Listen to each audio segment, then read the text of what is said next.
Hello my friends, welcome to the video. Simon the Watch Guy. Today we are going to finally look at my final collection of watches. This channel has been running for around about 5 years. I've struggled, and it has been a struggle sometimes, with watch addiction. It's a real thing, guys, it's a real thing, believe me. But I am on the other side of it, and many channels and you the viewers, 500 and I think 65 subscribers we're up to. Everyone has been fantastic. I've only ever had one or two negative comments in 4 or 5 years of doing this on YouTube, so I'm really pleased with how it's gone. I've met some fantastic people all around the world, and I would like to bring you my final collection. I've owned probably close to 100 watches, I think, and let's see what I have ended up with. I'm currently wearing, I'm sorry guys, I'm wearing an Apple Watch at the moment, only because I am using it for fitness tracking. But let's see what I've ended up with in the traditional sense. Let's start with my F91W. It has been with me since 2014. It has had a strap replacement, but look at the condition it's in. And this really has been worn for at least maybe 2, 3 of those years. At least.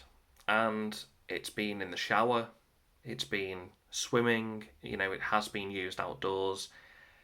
It's a little bit small for me now, so it doesn't see any wrist time at the moment, but what I'm interested in is how long the battery lasts.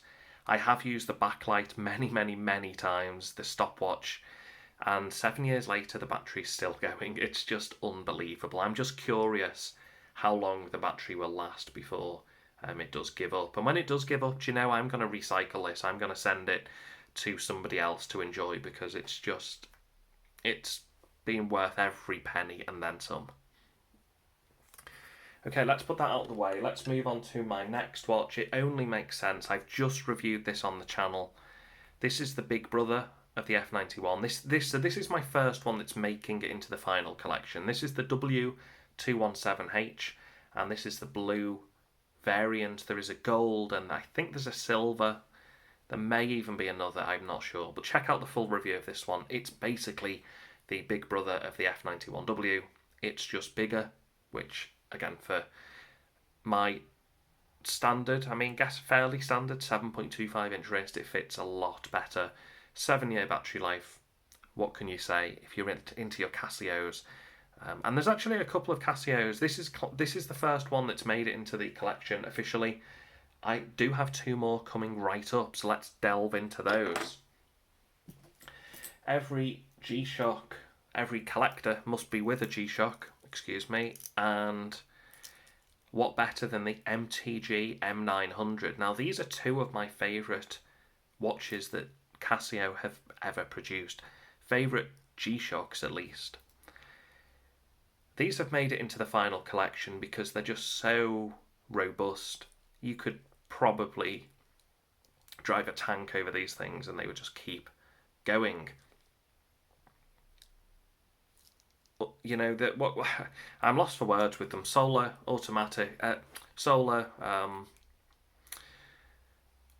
lost for words. I really am lost for words with them, as you can tell.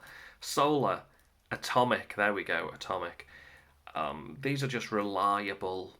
They're going to keep going. The battery, 10, 20 years because of the solar power. They're water resistant to 200 meters. These are quite literally, I think, the perfect everyday watch. I do personally favour the black version, because the black version I think is significantly more versatile than this colour. I think you could probably just about get away with this one in a business setting, absolutely in a casual setting. I'm not sure how versatile this one is, and AWC on the channel, Alpha Whiskey Charlie, he's had the same kind of issue, and I totally get where he's coming from. This variant here, I think it's because there's quite a few different colours actually on the watch. You've got this kind of reflective, high polished silver, you've got the more darker grey, then you've got this weird kind of, I don't even know what colour this is. It's kind of like a light beigey mixed with a silver. It's a unusual colour. And then obviously you've got the kind of polish of the bracelet. So I think the black version overall, it's a bit more stealthy. But either way, whichever one you get, you cannot go wrong. They are beautiful looking watches. It just comes down to personal preference with these ones, I think. Okay, moving on. So currently that was 3 watches. We're not including the F91. I've just got that one because I've had it for so long. I want to see how long the battery lasts. Next up, this made it to the final collection. This is the Bulova Curve, the world's first curved chronograph. Said to be accurate to within 10 seconds per year. It's actually the only, proper chronograph in the collection. And you're probably thinking, well, the collection's just all quartz at the moment. And yeah, you'd be correct. I am a massive fan of quartz. And I think there are channels on YouTube where a lot of snobbery exists. And it's horrible to see, actually, sometimes, because this is, titanium. You've got a movement that's Bulova, who are owned by Citizen, accurate to within 10 seconds a year, 262 kilohertz. So, just so cool. It looks cool. This could be an everyday watch. Granted, the water resistance is only 30 meters.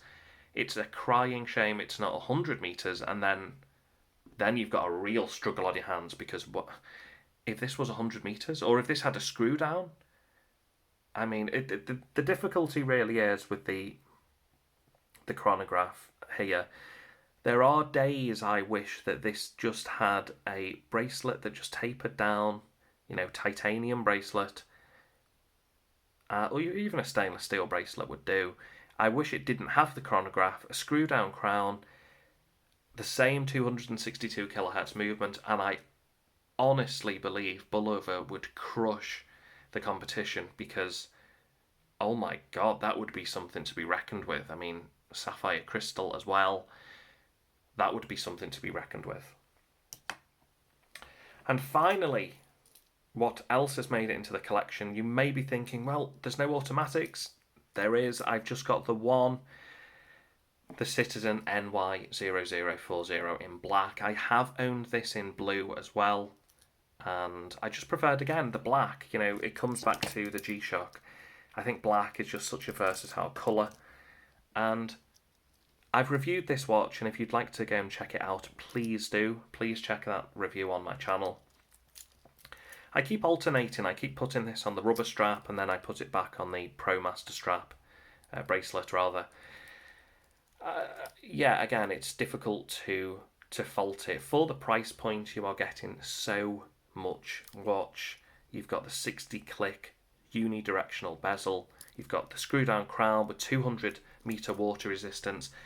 The Italian Navy actually tested this exact watch to 500 meters below water,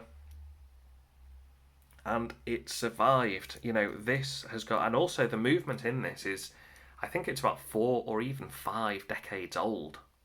Now, don't think that's a bad thing, because that proves just how horologically excellent this movement is. It's a Miyota. Miyota are made and owned by Citizen. I believe all Miyota movements are made in Japan. Citizen use all of their own parts. They're all built in-house, if that means anything to you. So, screw-down caseback. This represents tremendous value for money. Really tremendous.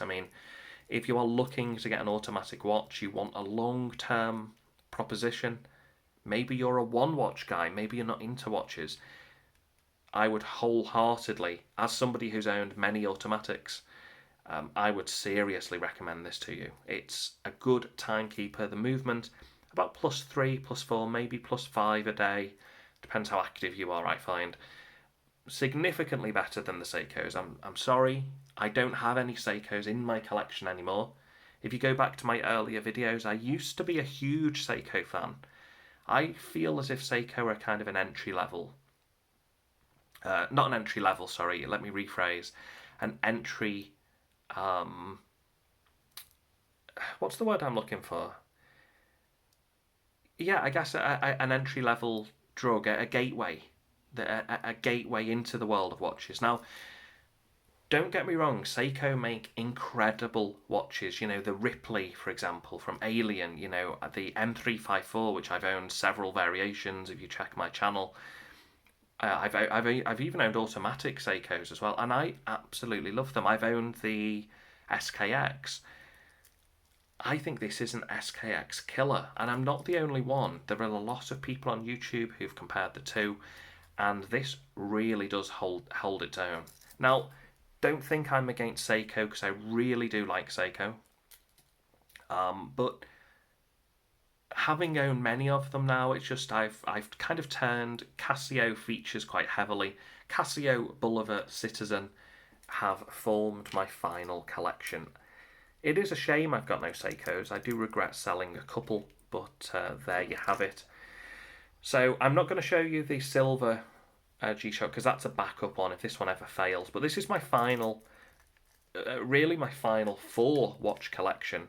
The W217H, the MTG M900, so 2 Casios, and then the Bulova and the Citizen.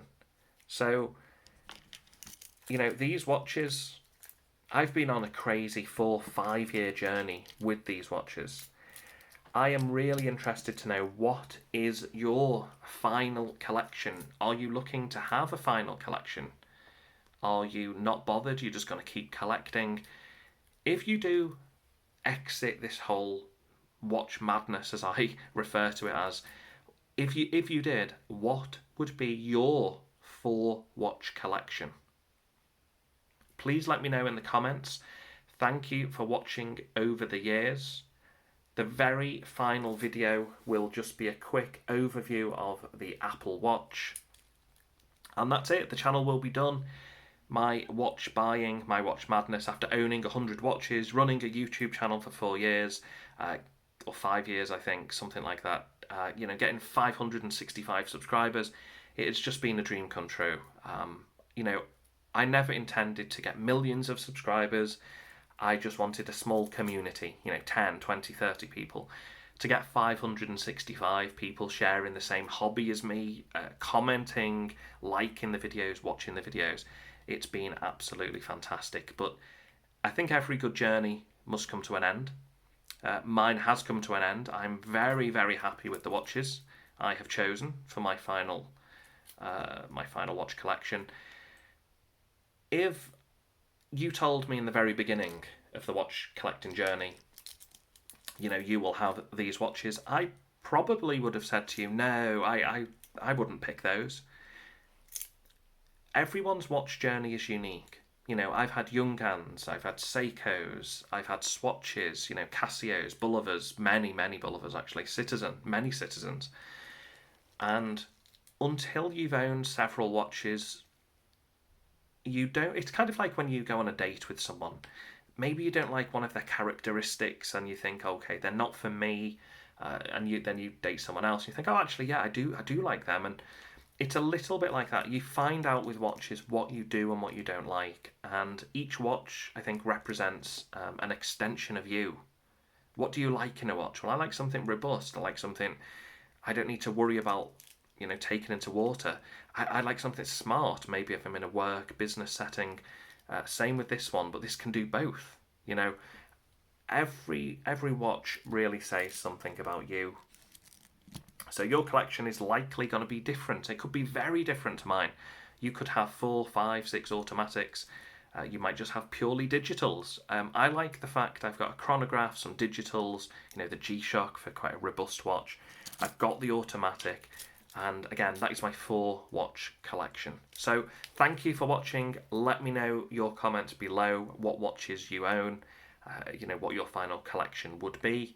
Are you going to carry on collecting or not? And once again, thank you for watching all of these videos. Thank you for tuning in over the years. Or if you've just joined us, maybe this is your first video, please check out all the previous ones. I will leave them up for everybody to go and check out.